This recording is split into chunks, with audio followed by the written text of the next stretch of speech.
Hai sahabat Afram, masih banyak yang berpikir kalau beli obligasi itu tinggal pilih kupon yang paling tinggi aja.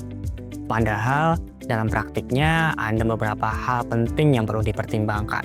Nah, di video kali ini aku mau sharing apa saja yang biasanya dilihat sebelum membeli obligasi korporasi.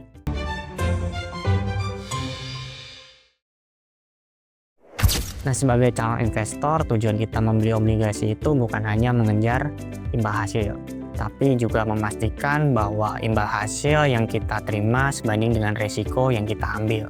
Artinya, kita perlu bertanya apakah resiko yang ada sudah cukup dikompensasi oleh imbal hasil yang ditawarkan.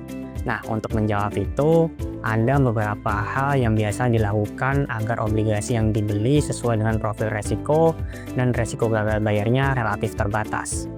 Nah, yang pertama, yang paling mendasar adalah kualitas kredit penerbit obligasi.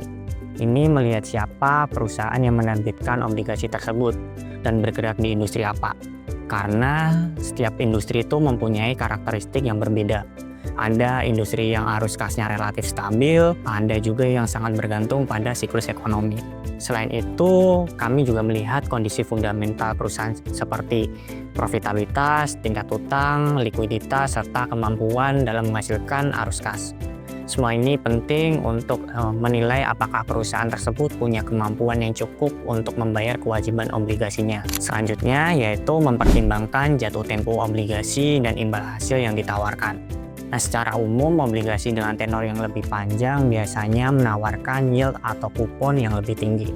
Nah, kita perlu melihat apakah dalam beberapa tahun ke depan perusahaan tersebut masih memiliki prospek bisnis yang baik, bagaimana kondisi ekonomi, serta bagaimana tren suku bunga dan imbal hasil ke depannya. Jadi, bukan hanya soal besarannya, tapi apakah yield tersebut benar-benar mengkompensasi resiko yang ada.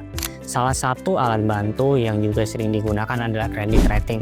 Credit rating ini memberikan gambaran umum mengenai kualitas kredit suatu perusahaan dan kemampuan perusahaan tersebut dalam memenuhi kewajibannya.